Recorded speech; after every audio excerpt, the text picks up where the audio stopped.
I will. And ఇది coming to junior, Genelia మ్యామ్తో ఏమన్నా ఏమన్నా నాకు కాంబినేషన్స్ కానీ చిన్న స్టెప్ ఏదన్నా వేయించారా? లేదు లేదు, నిన్ననే ప్రీ రిలీజ్ ఈవెంట్లో అంటే బెంగళూరులో సెకండ్ ఇచ్చాను అనమాట. కిరీటి సార్ పిలిచి పరిచయం చేశారు. I have that video, I will post. But నాకు చిన్నప్పటి నుంచి చాలా అంటే చాలా పెద్ద హీరోయిన్స్లో నాకు క్రష్ అంటే మ్యామ్ తర్వాత నుంచి నాకు ఫేవరెట్ హీరోయిన్ లేకుండా పోయింది అనమాట.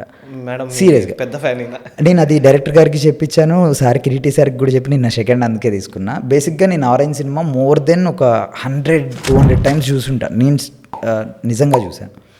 అండ్ బొమ్మరిల్లు, రెడీ సినిమాలో అలాంటి క్యారెక్టర్లు ఇప్పటిదాకా ఇండియన్ సినిమాలో మళ్ళీ రిపీట్ అవ్వలేదన్నమాట. పబ్లిక్ అంటే హాసిని అన్న కానీ, కుదిరితే కప్ కాఫీ, అసలు క్రేజీ క్యాండిడేట్ అన్న. అండ్ నాకు బెస్ట్ అనిపించేది ఆరెంజ్ సినిమాలో ఆ ఫ్లవర్స్ పట్టుకొని స్మైల్ తోటి ఓపెనింగ్ షాటే, దాని బ్యాక్గ్రౌండ్ మ్యామ్ ఉండే అంత క్యూట్నెస్ నేను ఏ అమ్మాయిలో చూడలేదు. అసలు రియల్ లైఫ్లో ఎత్తుకుతున్నా, అట్లీస్ట్ ఎవరన్నా అంత క్యూట్గా కనబడతారు.